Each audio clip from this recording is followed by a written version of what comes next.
Hello everyone, welcome to भौतिक academy plus. मैं अभय कुमार और मैं आप लोग को पढ़ाऊंगा फिजिक्स।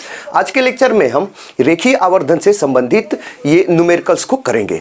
ये रेखीय आवर्धन क्या होता है मैं आपको इसके पहले वाले वीडियो में बता चुका हूं और काफ़ी अच्छे तरीके से बताने का प्रयास किया हूं। आई होप कि आप उसको जरूर देखिए और देखिएगा तो आपको कोई भी कन्फ्यूजन नहीं होगा। तो वो उस पर जो आधारित मतलब रेखीय आवर्धन पर आधारित जो न्यूमेरिकल्स होते हैं वो किस प्रकार के होते हैं और किस प्रकार मतलब किस सूत्र पर वो आ सकते हैं और कैसे उसको सोल्व करेंगे, इसके लिए भी मैंने इसके पहले वाले वीडियो में बताया है। आप उसको जरूर देखिए और जब आप उसको देख लेंगे तो आपको कोई भी कंफ्यूजन नहीं होगा। तो चलिए क्वेश्चन की ओर चलते हैं। देखिए इसमें क्वेश्चन किस प्रकार से पूछ सकता है। अच्छा, ये रेखीय आवर्धन में जो फार्मूले हैं मैं इसको पहले बताया हूं, वो सब फार्मूले क्या है और किस पर आधारित न्यूमेरिकल पूछ सकता है, एक बार मैं आपको जल्दीबाजी में बता देता हूं। जैसे देखिए, जैसे कि रेखीय आवर्धन क्या होता है, तो रेखीय आवर्धन को हम लोग स्मॉल एम से डिनोट करते हैं। ठीक, रेखीय आवर्धन का क्या मतलब है कि जब किसी लेंस या दर्पण से जब किसी वस्तु का प्रतिबिंब बनता है तो वह प्रतिबिंब उस वस्तु से, ठीक है, कितना गुना बड़ा है कितना गुना छोटा है, यही बताने वाले को ही हम क्या कहते हैं, वो रेखीय आवर्धन कहते हैं। मतलब रेखीय आवर्धन से हमको ये पता चलता है कि जो प्रतिबिंब बना हुआ है ये वस्तु से कितना गुना छोटा या कितना गुना बड़ा है। ठीक है, वही रेखीय आवर्धन होता है। और वो क्या होता है, रेखीय आवर्धन वो तो होता है वो प्रतिबिंब की लंबाई और वस्तु की लंबाई के अनुपात। प्रतिबिंब की लंबाई मतलब आई, कैपिटल आई, और वस्तु की लंबाई का मतलब कैपिटल ओ, और ये अपान मतलब कि अनुपात के बराबर होता है। मतलब प्रतिबिंब की लंबाई और वस्तु की लंबाई के अनुपात को क्या कहते हैं, रेखीय आवर्धन कहते हैं। ठीक, तो हम जानते हैं कि m बराबर क्या होता है, आई अपान ओ, और हम आपको डिराइव कर चुके हैं इसके पहले वाले कि ये जो आई अपान ओ है या m है वो किसके भी बराबर होता है, माइनस भी अपान यू के भी बराबर होता है कि नहीं भाई। तो ये भी मैं आपको बता चुका हूं। देखिए हम लोगों का न्यूमेरिकल इस पर भी पूछ सकता है। ठीक है, इस पर का मतलब m बराबर आई अपान ओ, आई दे देगा, ओ दे देगा तो m पूछ लेगा, या v दे देगा और u दे देगा मतलब प्रतिबिंब की दूरी वस्तु की दूरी दे देगा तभी m पूछ लेगा। या ऐसा भी होता है कि भी यू और ये आई ओ, मतलब भी और यू भी दे दे और आई यू में से कोई एक दे दे। ठीक है, मतलब इस पर आधारित ये जो चार बस है, आई अपान ओ बराबर माइनस भी अपान यू। ठीक है, इन चारों में से कोई तीन दे दे और आपसे अगला कोई जो बचा है उसको आपसे पूछ लेगा। नहीं तो और भी मैं आपको फॉर्म बताया हुआ हूं। ठीक है, ये एम बराबर और क्या होता है, दर्पण की फोकस दूरी के संदर्भ में। ठीक है, तो ये एम बराबर होता है F upon F minus you. ठीक है, तो एम एफ यू के बीच में भी संबंध होता है, इस पर भी आधारित हमसे पूछ सकता है। दूसरा एक और होता है भी के पद में। ठीक है, एम बराबर एफ माइनस भी अपान एफ, ये भी है प्रतिबिंब की दूरी एफ और भी के संदर्भ में उसके साथ जो ये एम है उसका सूत्र मतलब इस पर भी आधारित न्यूमेरिकल्स पूछ लेता है। मतलब ये भी सूत्र होता है। तो हमको या तो इस पर आधारित या इस पर आधारित, ज्यादातर जो है क्वेश्चंस वो इस पर आधारित पूछा जाता है। ये ए एम बराबर एफ अपान, ठीक है, एफ माइनस यू, इस पर ही आधारित ज्यादा क्वेश्चन पूछे जाते हैं।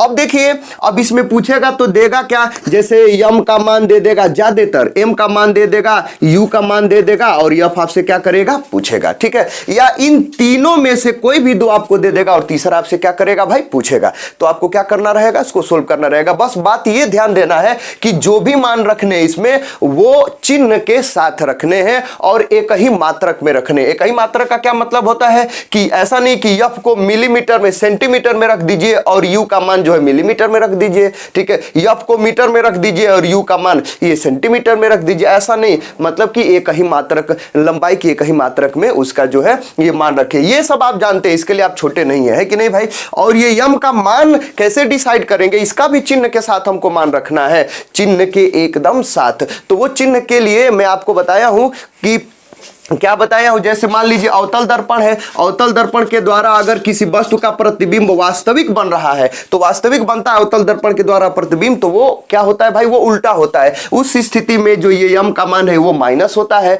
और यदि अवतल दर्पण के द्वारा अगर प्रतिबिंब जो है अगर वो आभासी बनता है तो ये जो प्रतिबिंब है वो सीधा बनता है। उस स्थिति में यम का मान क्या होता है, धनात्मक होता है। तो अवतल अगर दर्पण दे दिया और कह दिया कि प्रतिबिंब ये आभासी बन रहा है, चलिए आभासी बन रहा है, तब ये m का मान जो भी होगा वो प्लस में लेंगे। और यदि क्या होगा, अगर वास्तविक कह दिया तो m का मान क्या ले लेंगे, ये अब माइनस में लेंगे, ठीक है। लेकिन अगर उत्तल दर्पण की बात आई तो उत्तल दर्पण का हर समय प्रतिबिंब आभासी बनता है और सीधा बनता है। तो उस स्थिति में यम का मान क्या होता है उत्तल दर्पण के लिए, ठीक है। किसी भी प्रतिबिंब का जो रेखीय आवर्धन होता है वो क्या होता है, धनात्मक होता है। उत्तल दर्पण के लिए हर समय धनात्मक, और अवतल दर्पण के लिए धनात्मक कब, जब आभासी बनेगा तब, और जब वास्तविक बनेगा तब ये यम का मान क्या हो जाएगा, ऋणात्मक हो जाएगा। अब इसका मान क्या होता है, आपको अगर क्वेश्चन में दे देगा, कैसे बोलेगा कि किसी अवतल दर्पण या उत्तल दर्पण के सामने किसी वस्तु को रखा गया है, तो उस वस्तु का जो प्रतिबिंब है, ठीक है, वह उस वस्तु से 3 गुना बड़ा, ठीक है, या इतना 5 गुना बड़ा आभासी बन रहा है, वास्तविक बन रहा है। तो आभासी वास्तविक तो इसलिए बताएगा कि इसका मान, ये यम का मान माइनस होगा कि प्लस होगा। लेकिन बोलेगा ना कि 3 गुना 5 गुना, तो जो गुना वाला बोल रहा है कि नहीं, वही क्या होता है, यम का मान होता है। ये आपको ध्यान देना, और इस बात को मैं इसके पहले भी आपको बताया हुआ हूं, ठीक है। तो ये आपको ध्यान देना है, ठीक है। और जब इसको अब इतना अगर आप समझ लेते हैं तो आपको सोल्व करने में भी कोई परेशानी नहीं होगी। वैसे मैं डायरेक्ट एम का मान नहीं रखूंगा, आपको लिख के दिखाऊंगा, ठीक है, एकदम निकाल करके दिखाऊंगा, तब फिर मैं मान रखूंगा। तो चलिए क्वेश्चन की ओर चलते हैं, और इतना ये सब आप ध्यान रखिए, ठीक है।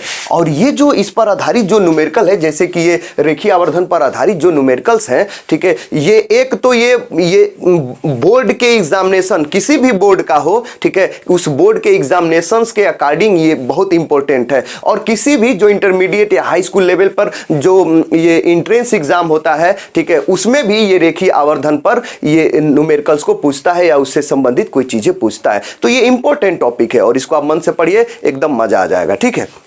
चलिए देखते हैं। तो पहला क्वेश्चन ये देखिए, मैं हेडिंग में लिखा हुआ हूं, दर्पण द्वारा बने प्रतिबिंब के रेखीय आवर्धन पर आधारित आंकिक प्रश्न। पहला प्रश्न क्या है भाई, देख लीजिए। पहला प्रश्न ये है कि 15 सेंटीमीटर फोकस दूरी वाले उत्तल दर्पण, देखिए उत्तल दर्पण नहीं, 15 सेंटीमीटर फोकस दूरी वाले उत्तल दर्पण के सामने 60 सेंटीमीटर दूरी पर एक वस्तु रखी है। दर्पण द्वारा बने प्रतिबिंब का रेखीय आवर्धन ज्ञात कीजिए, है कि नहीं भाई। देखिए एकदम आसान है, इतना आसान, मतलब रेखीय आवर्धन या प्रकाश के जो टॉपिक्स होते हैं, जो न्यूमेरिकल्स होते हैं, वास्तव में बहुत ज्यादा आसान होते हैं। अगर ये सब चिन्ह आप अगर ये समझ गए कि किसका कब चिन्ह, ऋणात्मक धनात्मक, ये सब, और अगर उस टॉपिक्स को बेसिक से आप समझ रहे हैं, तो एकदम नहीं भी सोल्व करिएगा क्वेश्चन, तब भी अपने मन से सोल्व हो जाता है। इतना आसान होता है, कह सकते हैं कि महा आसान होता है। देखिए एकदम आप एकदम देखिए, देखते जाइए, ये जो भी क्वेश्चन है चारों पांचों एकदम अपने आप सोल्व कर लेंगे एकदम। देखिए तो देखिए ये क्या है, फिर से एक बार क्वेश्चन को पढ़ते हैं। 15 सेंटीमीटर फोकस दूरी वाले उत्तल दर्पण के सामने 60 सेंटीमीटर दूरी पर एक वस्तु रखी है। दर्पण द्वारा बने प्रतिबिंब का रेखीय आवर्धन ज्ञात कीजिए। पहली बात ये है कि 15 सेंटीमीटर क्या है, ये फोकस दूरी है, और दर्पण कौन है, उत्तल दर्पण है कि नहीं। तो इसका मतलब कि हमको कुछ क्वेश्चन में गिवन है, तो गिवन हम यहां पर क्या कर लेंगे, लिख लेंगे। गिवन में क्या दिया है, ये फोकस दूरी को स्मॉल एफ से डिनोट करते हैं, तो स्मॉल एफ बराबर कितना, ये 15 सेंटीमीटर मैंने क्या कर लिया, लिख लिया, ठीक है, 15 सेंटीमीटर। उत्तल दर्पण है तो उसकी फोकस दूरी धनात्मक होती है, तो मैंने इसके सामने धन लिख दिया।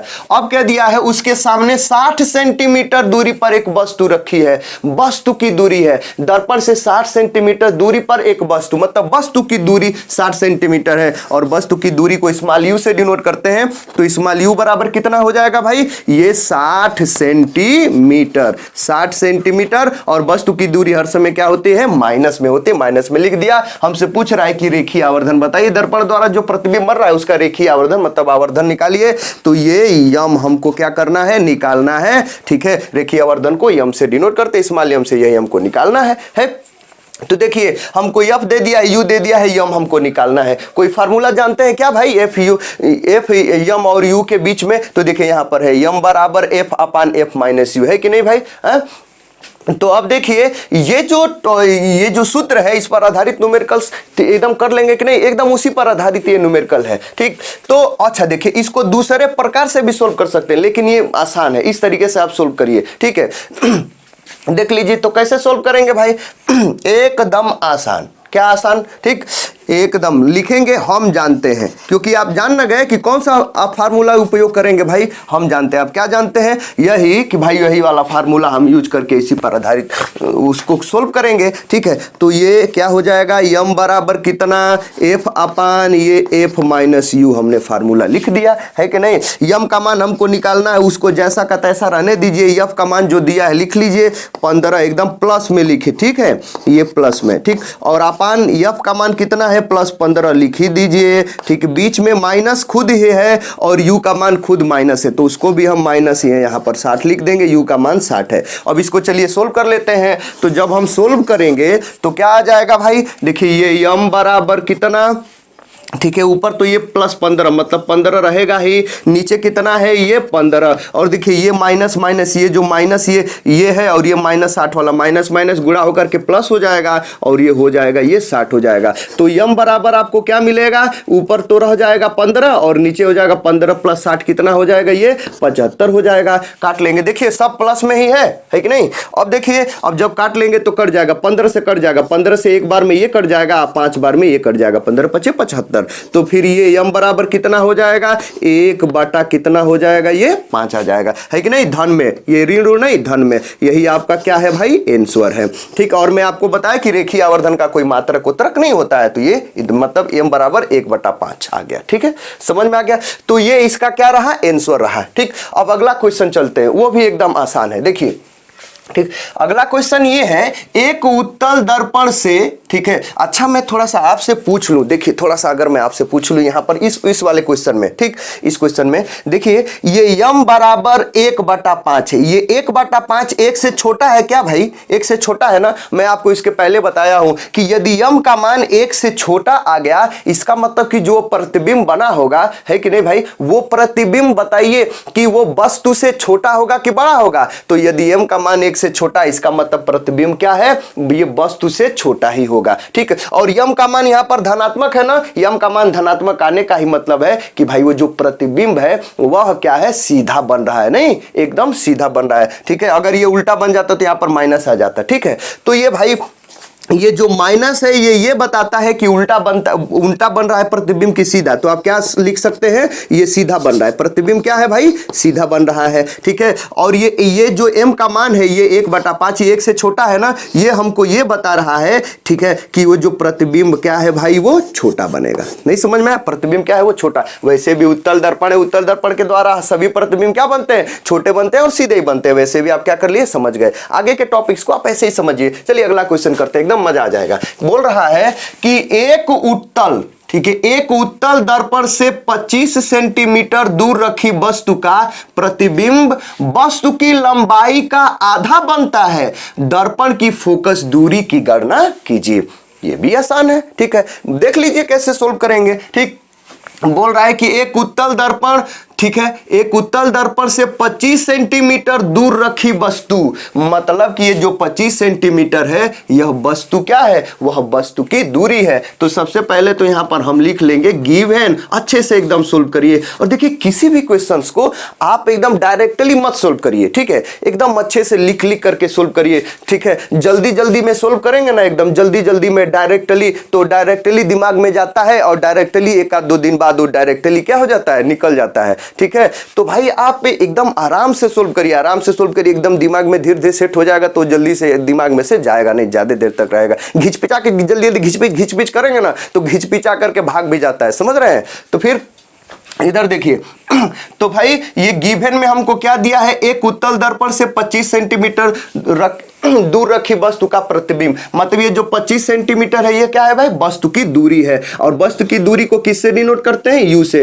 तो u बराबर ये हो गया 25 सेंटीमीटर, है कि नहीं भाई। और ये जो u है हर समय क्या होता है, माइनस में होता है, माइनस के साथ लेंगे। बोल रहा है कि जब 25 सेंटीमीटर उस उत्तल दर्पण से रखा जाता है वस्तु को, ठीक है, तो उसका जो प्रतिबिंब बनता है प्रतिबिंब की लंबाई, प्रतिबिंब की लंबाई आई, क्या बोल रहा है, ठीक है, कि वो जो वस्तु की लंबाई है वो उसका आधा बन रहा है, ओ का गुणा का मतलब का, ओ का आधा, आधा का मतलब 1/2 बन रहा है। नहीं समझ में आया, ठीक है, मतलब दे दिया है कि एक उत्तल दर्पण से 25 सेंटीमीटर दूर रखी वस्तु का प्रतिबिंब वस्तु की लंबाई का आधा बनता है, दर्पण की फोकस दूरी की गणना कीजिए। ठीक है, बोल रहा है कि भाई ये जो प्रतिबिंब की लंबाई है, वस्तु की लंबाई मतलब ओ, ठीक है, का गुणा का मतलब का आधा मतलब 1/2 बन रहा है। तो फिर हमसे बोल क्या रहा है कि हमको यफ बताइए, यफ का मतलब कि उस उत्तल दर्पण की फोकस दूरी हमको बताना है। तो उसके सामने हम क्वेश्चन मार्क लिख देते हैं, प्रश्नवाचक चिन्ह,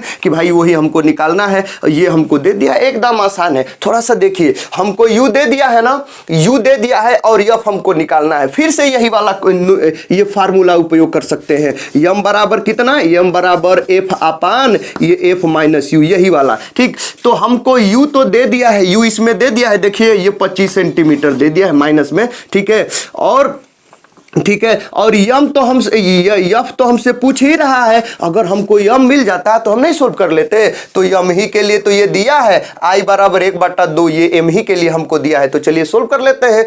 थोड़ा सा देखिए, अगर ये मतलब आई कहीं कहीं भी होगा, आई कहीं भी होगा तो क्या होगा, उस आई किसके बराबर है, 1/2 ओ के, हाफ ओ के क्या है बराबर है। तो आई के जगह पर हम ओ लिख सकते हैं। ठीक, आप डायरेक्ट ऐसे भी कर सकते हैं। देखिए जो प्रतिबिंब है ना, ये वस्तु का 1/2 गुना है ना, 1/2 गुना, तो ये जो गुना वाला है ना, यही यम का मान है। ठीक है, यही यम का मान है। और ये उत्तल दर्पण है ना, तो उत्तल दर्पण का ये यम का मान धनात्मक होगा। तो डायरेक्ट आप इसको यम लिख सकते हैं। ठीक है, ये यही यम है, रेखीय आवर्धन है। ठीक, मतलब प्रतिबिंब वस्तु का जितना गुना है ना, वही गुना ही ये रेखीय आवर्धन का मान होता है। ठीक है, और उत्तल दर्पण है तो उसका तो हर समय आभासी प्रतिबिंब बनता है, सीधा बनता है। तो ये यम का मान हो जाएगा और ये धन में ही रहेगा। ठीक, समझ में आ गया। ठीक, अगर ये ऐसा होता कि नहीं, अगर ये अवतल दर्पण है और प्रतिबिंब क्या होता है, वास्तविक बनता। ठीक है, प्रतिबिंब क्या बनता, वास्तविक बनता अवतल दर्पण,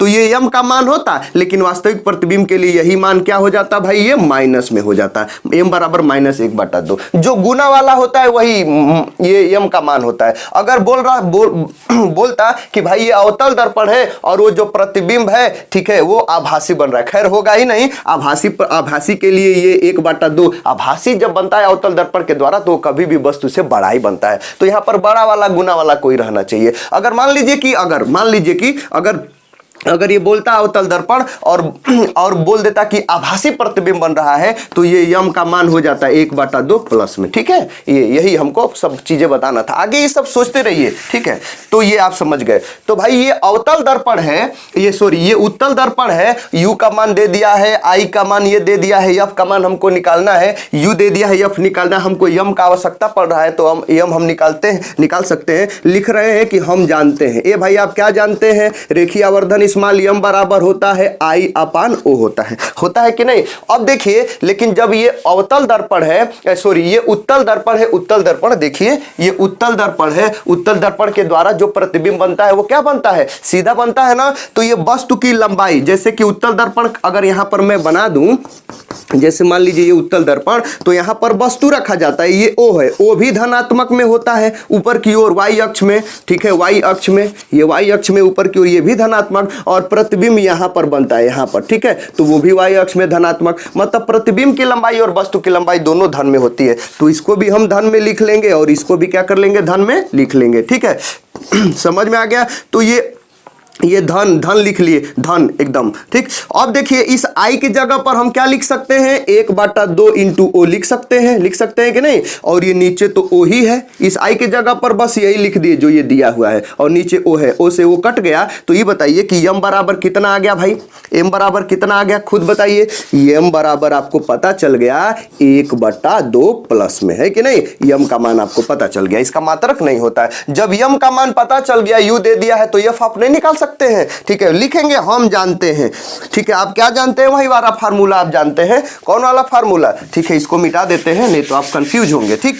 कौन वाला फार्मूला जानते हैं, वही यम बराबर F upon F minus you, है कि नहीं भाई। तो इसी पर इसको उसका मान रख करके चलिए सोल्व कर लेते हैं। तो जब हम रखेंगे तो यम बराबर कितना आ जाएगा बताइए, ठीक, ठीक है, नहीं मान रखना का मतलब कि इस m के जगह पे m का मान रखिए, इस m के जगह पर क्या लिखेंगे 1/2 प्लस में जो भी है सो, ठीक है, बराबर, ठीक, f का मान क्या है ये, ठीक, f का मान हमको निकालना है, f को जैसा का तैसा छोड़ दीजिए और u का मान क्या दे दिया है, बीच में माइनस है, u का मान कितना है -25, तो उसको चिन्ह के साथ -25 हम लिख दिए, ठीक।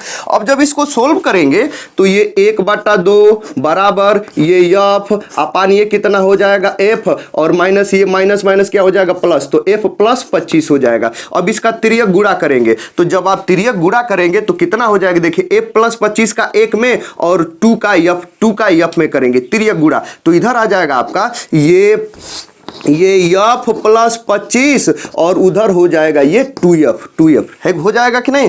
अब ये जब f उधर चला जाएगा तो कितना आ जाएगा भाई, इधर बचेगा 25, उधर बचेगा ये 2f माइनस f हो जाएगा, उधर जाकर के उधर बचेगा f, है कि नहीं। तो ये 25 बराबर कितना बचेगा, f बचेगा, मतलब f बराबर कितना भाई 25, मतलब प्लस में ही है, माइनस में नहीं है कि नहीं भाई, देख लीजिए, ठीक है, ये 25 सेंटीमीटर और यही आपका क्या है भाई आंसर है, यही क्या है भाई आंसर है, यह बराबर 25 सेंटीमीटर। देखिए उत्तल दर्पण की फोकस दूरी धन में आ गई, ठीक है, वो आएगी ही एकदम, अगर आप सही से क्वेश्चन को सोल्व करते हैं तो 25 सेंटीमीटर उसकी फोकस दूरी है, ये आपका क्या है भाई आंसर है। अब देखिए तीसरे वाले क्वेश्चन की ओर चलते हैं। तीसरा वाला क्वेश्चन क्या है भाई कि एक अवतल दर्पण अपने से 10 सेंटीमीटर की दूरी पर रखी वस्तु का 3 गुना बड़ा वास्तविक प्रतिबिंब बनाता है, दर्पण की वक्रता त्रिज्या ज्ञात करना है कि नहीं भाई, आसान है एकदम, इसी जैसा है भाई, आप खुद ही इसको सोल्व कर सकते हैं, लेकिन चलिए ठीक है मैं फटाफट सोल्व कर दे रहा हूं, आगे मैं आपको वर्क क्वेश्चन दूंगा, आप जरूर सोल्व करिएगा, एकदम मजा आ जाएगा, ठीक। अगला क्या है, तो अगला यही है, चलिए इसमें सबसे पहले तो हम इसमें लिखेंगे न्यूमेरिकल्स को सोल्व करते समय गिवन, और इसको लिख देने से जो दिया होता है ना उसको लिख देने से ये पता चलता है कि अच्छा ये डायरेक्ट एकदम पता चलता है, अच्छा ये दे दिया है, ये पूछ रहा है, अच्छा इसका मतलब कि इस फार्मूले से जब हम सोल्व करेंगे तो आ जाएगा, है कि नहीं। तो ऐसे ही सोल्व करते एकदम आराम से, ठीक। अब देखिए तो भाई एक अवतल दर्पण है, ठीक है, कौन है भाई ये अवतल दर्पण है, आपको पता चल गया, ठीक है। तो ये अवतल दर्पण है, अपने से 10 सेंटीमीटर दूरी पर रखी वस्तु का, मतलब कि अवतल दर्पण से एक कोई वस्तु है जो कितने सेंटीमीटर दूर रखी गई है 10 सेंटीमीटर, मतलब वो वस्तु की दूरी हमको दी हुई है, वस्तु की दूरी को u से दे दिया है कितना, ये 10 सेंटीमीटर। तो 10 सेंटीमीटर हम यहां पर क्या करते हैं फटाफट लिख लेते हैं, और ये हर समय माइनस होता है तो माइनस में मैंने इसको लिख लिया, ठीक।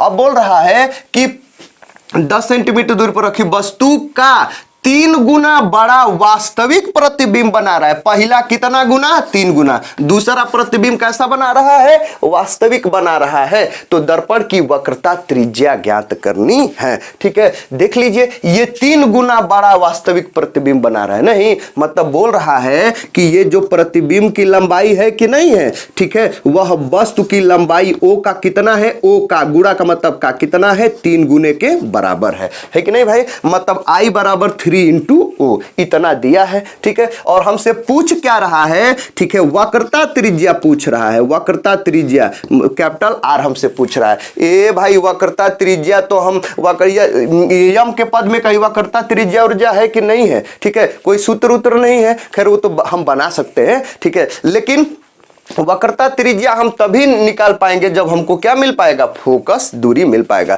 तो इसका मतलब वक्रता त्रिज्या अगर निकालना है तो इसका फोकस दूरी हमको निकालना है, एकदम ये दूसरा वाला जो क्वेश्चन एकदम उसी के जैसा है एकदम, है कि नहीं भाई।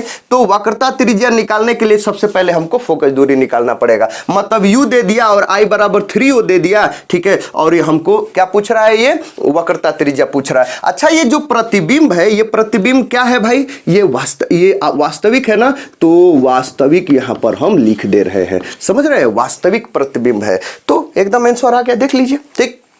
तो पहली बात कि जब ये दे दिया है, मैं आपसे डायरेक्ट अगर पूछूं कि यम का मान थोड़ा सा बता दीजिएगा डायरेक्ट एकदम, ठीक है। यम का मान कितना हो जाएगा, कितना गुना बोल रहा है, 3 गुना ना, और कौन सा बोल रहा है, वास्तविक या आभासी, ठीक। दर्पण कौन है पहले, अवतल दर्पण, सही है, कोई दिक्कत नहीं है। अगर ये उत्तल होता तो सोचना ही होता, डायरेक्ट यम का मान क्या हो जाता, ये +3 हो जाता, सोचना ही नहीं है, ठीक। लेकिन अवतल है, अवतल दर्पण है, तो ठीक है, ये यम का मान हो गया, जो जितना गुना देता है ये यम का मान हो गया, ठीक। अवतल दर्पण है, ठीक है। वास्तविक बन रहा है कि आभासी, तो वास्तविक बन रहा है तो माइनस में, और आभासी बनेगा तो क्या हो जाएगा, यहां पर प्लस में यम का मान हो जाएगा। लेकिन चलिए ये तो डायरेक्ट हुआ, हम थोड़ा सा और भी इसी तरीके से कर देते हैं। चलिए, तो हमको यू दे दिया है, ठीक है, और हमसे यफ निकालना पड़ेगा तब आर मिलेगा, मतलब यफ निकालना है, यू दे दिया है, यफ निकालना है, तो हमको यम का मान चाहिए कि नहीं, ये फार्मूला उपयोग करने के लिए, तो वही यफ का मान हम निकालेंगे, उसके लिए यम का मान पहले चाहिए। तो चलिए यम का मान निकाल ले, तो लिखेंगे, हम जानते हैं ये भाई, आप क्या जानते हैं कि ये जो यम है, यम बराबर होता है I/O, होता है कि नहीं, यहाँ पर I/O होता है। लेकिन अवतल दर्पण है, प्रतिबिंब वास्तविक बन रहा है, तो प्रतिबिंब की लंबाई माइनस में होती है, तो इसको माइनस में मैंने लिख लिया, और O तो हर समय प्लस में रहता है, प्लस में लिख लिया, और उसका मान वहां पर जैसा का तैसा रख दीजिए, है कि नहीं भाई। तो I यहाँ पर माइनस में है, तो माइनस पहले लिख लिया, और I की जगह पर क्या लिख सकते हैं, 3 × O, तो 3 × O लिख लिया, और नीचे कितना है, O है, तो O से O ये कट गया, तो बताइए यम का मान कितना आ गया, ये -3 आ गया है आ गया कि नहीं भाई। जब यम का मान मिल गया तो यफ का मान आप निकाल सकते हैं, ठीक। तो लिखेंगे अब कौन से फार्मूले से मतलब लिखेंगे, हम जानते हैं, आप क्या जानते हैं, वही कि भाई यम बराबर होता है F/F-U। अब इसी का फार्मूले का उपयोग करिए, इसी में मान रखिए और सोल्व करिए और आंसर लाइए, है कि नहीं भाई। तो चलिए, यम का मान कितना है, -3, ठीक। यहाँ पर यम के जगह पर -3 हमने यहाँ पर लिख दिया, बराबर यफ हमको निकालना है, एफ को ऊपर रहने दीजिए, ठीक। नीचे कितना है, ये यफ, तो उसको जैसा का तैसा रहने दीजिए, माइनस है, और यू का मान कितना है, -10 है, तो खुद उसको -10 हम लिखेंगे यहाँ पर, माइनस में एकदम उसको भी, ठीक। ये भी माइनस में लिख दिया, ठीक।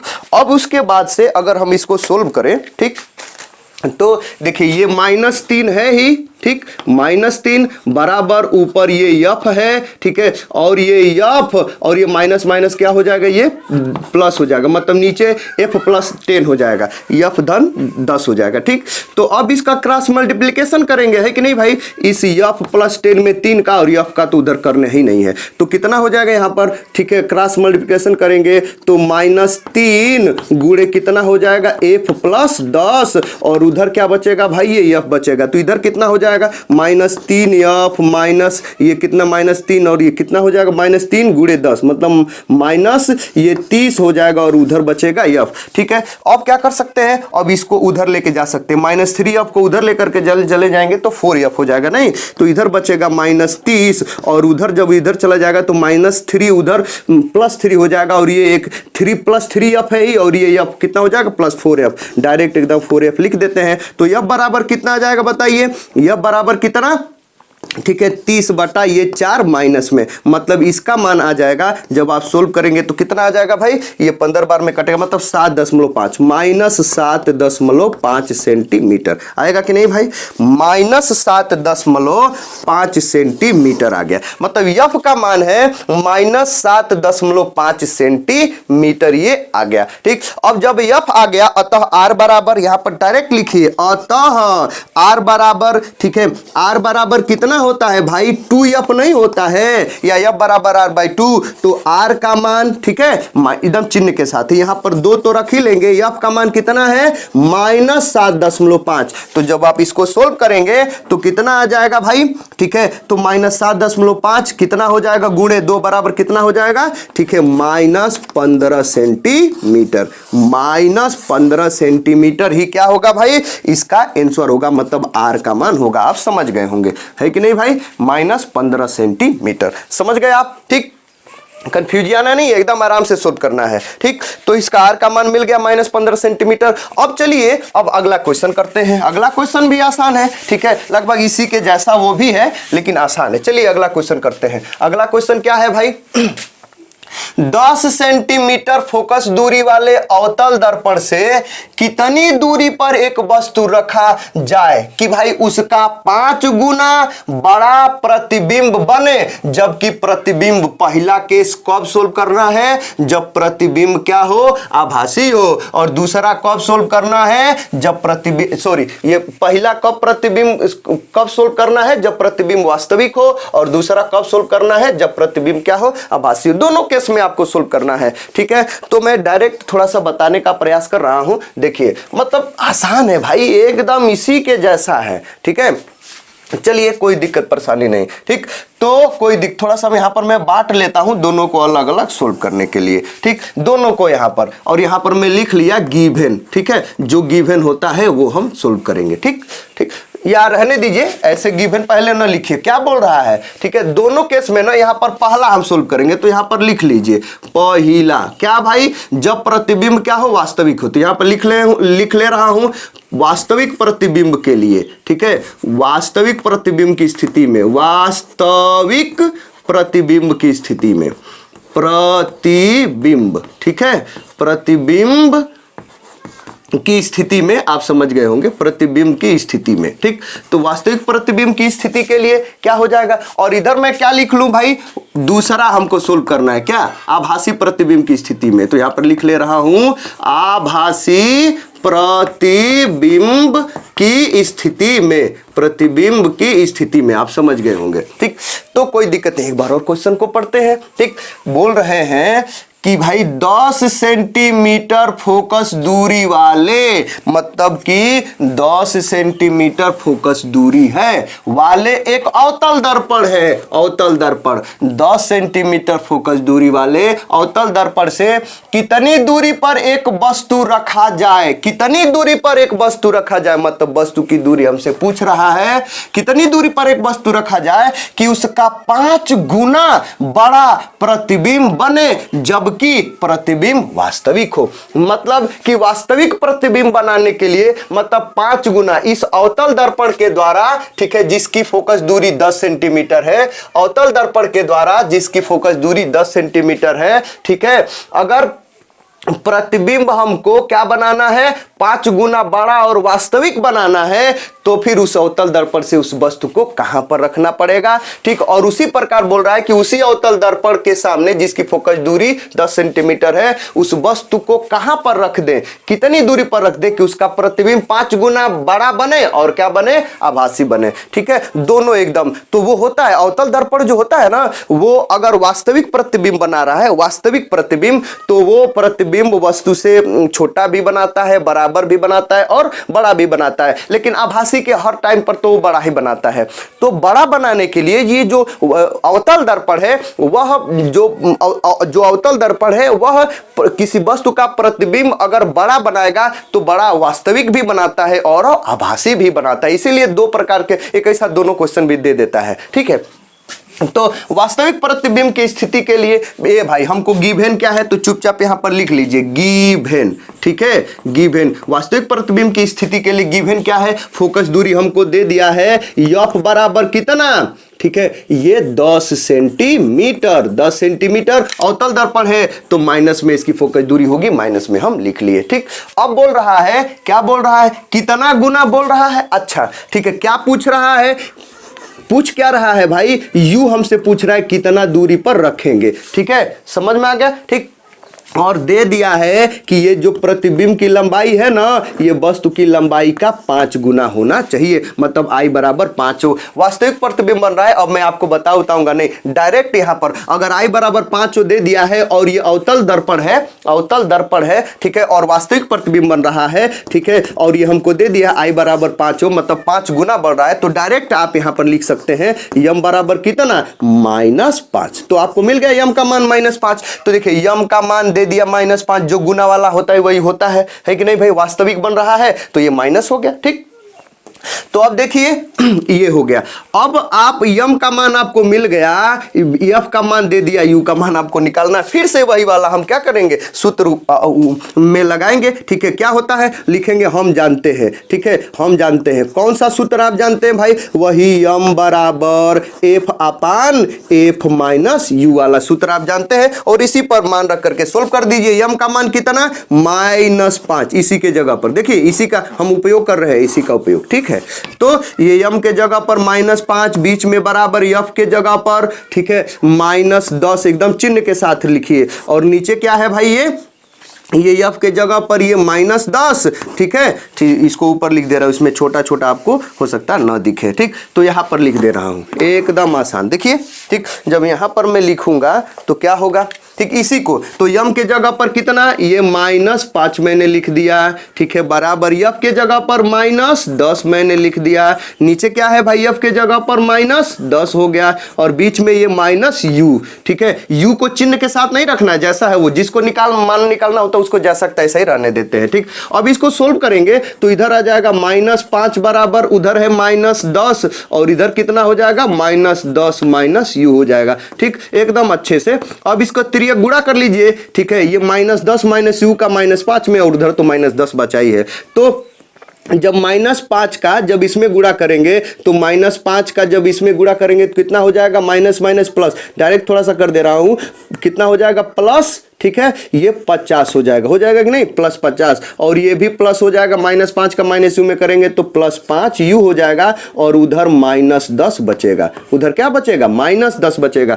तो अगर आप इसको उधर भेजें, 50 को उधर भेजें, तो यहां पर 5 यू बराबर, अगर 50 को उधर भेजेंगे तो -10 है ही, -50 इधर ये आ जाएगा, इधर है कि नहीं भाई। तो ये 5 यू बराबर कितना हो जाएगा, ये 40 आ जाएगा, नहीं ये सॉरी, ये -60 आ जाएगा, -60 हो जाएगा उधर, -10 और -50। तो u बराबर कितना हो जाएगा, -60/5। नहीं, -60/5 का मतलब कि -12×5=60 होता है ना। हाँ, तो ये ये 12 सेंटीमीटर आंसर आ जाएगा, है कि नहीं भाई। मतलब कि उस अवतल दर्पण से ये -12 सेंटीमीटर, मतलब 12 सेंटीमीटर दूरी पर अगर वस्तु को रखेंगे तो उसका प्रतिबिंब वास्तविक बनेगा, और वस्तु की लंबाई का क्या बनेगा, 5 गुना बनेगा, है कि नहीं भाई। अब देखिए, अगर हमको वास्तविक आभासी के लिए करना है, अगर प्रतिबिंब आभासी बनाना है, बड़ा बनाना है 5 गुना, तब लिखेंगे एकदम डायरेक्ट यहां पर गिवन, एकदम उसी के जैसा गिवन। क्या करेंगे गिवन में, ठीक, गिवन में हमको एफ तो दे ही दिया है एकदम वही, ये -10 सेंटीमीटर, कोई दिक्कत परेशानी नहीं।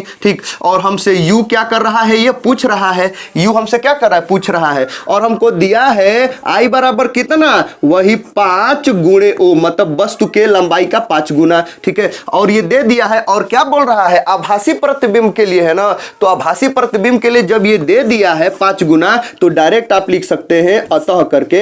ठीक है, अतः यम बराबर कितना, ये +5। ठीक है, आभासी के लिए, अवतल दर्पण के लिए ये यम का मान धन में होता है 5, जो गुना वाला होता है। तो यम का मान मिल गया। अब आप क्या कर सकते हैं, डायरेक्ट हम लिखेंगे। अब हम जानते हैं क्या जानते हैं, तो आप फार्मूला जानते हैं। कौन सा फार्मूला, यम बराबर वही F upon F minus you. ठीक, वही सब मान रख करके सोल्व करेंगे। तो यम का मान यहां पर क्या रखेंगे, यम का मान यहां पर +5 रखेंगे, बराबर कितना, उधर है -10 एफ के जगह पर, नीचे कितना है, -10 एफ के जगह पर, और ये माइनस यू। इसको सोल्व कर लीजिए। ठीक है, तो यहां पर ये +5 है, बराबर उधर कितना है, -10 है, और नीचे कितना है, -10 और माइनस यू है। तो आप फिर से तिर्यक गुणा करिए, तो यहां पर अब माइनस नहीं है 5, ये प्लस, ये जो 5 है ये माइनस में नहीं, प्लस में है। इसमें माइनस में था, यहां पर ये जो 5 था ये क्या था, ये माइनस में था, लेकिन यहां पर माइनस में नहीं, ये प्लस में है। तो अब गुणा करेंगे तो माइनस ये 50 हो जाएगा, -50 -5 यू, और बराबर उधर बचेगा -10,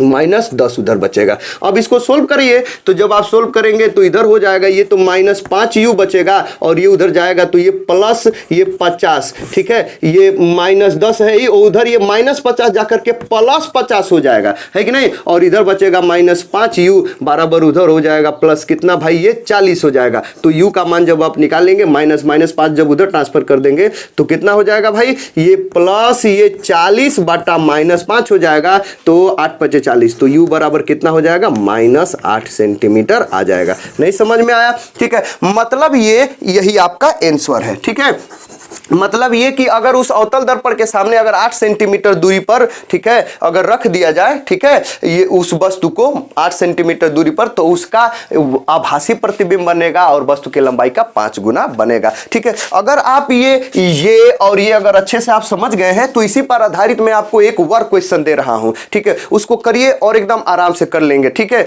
थोड़ा सा भी कंफ्यूज नहीं होना है। वर्क क्वेश्चन दे रहा हूं, उसको आप घर पर सोल्व करिए और महसूस करिए कि क्या कैसा लगा ये सब जान करके। ठीक है, तो देखिए अगला क्वेश्चन ये है जो कि आपको करना है, खुद आपको करना है। क्या है कि एक अवतल दर्पण जिसकी त्रिज्या 36 सेंटीमीटर है, त्रिज्या दे दिया है आर। जब आर दे दिया है तो आप यफ नहीं निकाल सकते हैं, आर देने का मतलब कि यफ दे दिया है। चलिए, एक अवतल दर्पण जिसकी त्रिज्या 36 सेंटीमीटर है, एक वस्तु का 3 गुना बड़े आकार का आभासी प्रतिबिंब बनाता है, वस्तु से दर्पण की दूरी ज्ञात कीजिए। एकदम आसान, इसी के जैसा नहीं, इसमें वास्तविक दे नहीं। ठीक है, वो चलिए जो भी है, खैर ये उत्तल दर्पण है कि अवतल दर्पण है। ठीक है, तो अवतल दर्पण है ना, कोई दिक्कत नहीं, ये एकदम इसी के जैसा है कि नहीं, इसी के जैसा है, दूसरे वाले के जैसा। समझ में आ गया? इसको सोल्व करिए। ठीक है, आंसर मन कर कमेंट में लिखिए, नहीं तो सोल्व करके महसूस करिए एकदम। ठीक है, तो आई होप कि ये सभी क्वेश्चन जो है, ये सभी क्वेश्चन या जो भी छोटी छोटी मैं आपको बताया हूं बातें, ये सब आपको समझ में आया होगा। यदि फिर भी कोई कंफ्यूजन है तो आप अपना कंफ्यूजन हमें बेहिचक आप बताइए। मैं एकदम मतलब कैसे बताएंगे तो वो आप अपने कंफ्यूजन को हमें कमेंट के थ्रू बता सकते हैं। अगर आप बताएंगे तो हम उसके लिए स्पेशल आपके लिए एक वीडियो बना करके अपलोड करेंगे, जिससे हम आपके कंफ्यूजन को दूर कर सकेंगे। और यदि आपको वीडियो अच्छी लगी है तो लाइक करें, अपने दोस्तों को भी शेयर करें, और यदि आप हमारे चैनल पर नए हैं तो चैनल को सब्सक्राइब करें। तो मिलते हैं फिर किसी इसी टॉपिक के रिलेटेड में अगले टॉपिक के साथ, तब तक के लिए गुड बाय।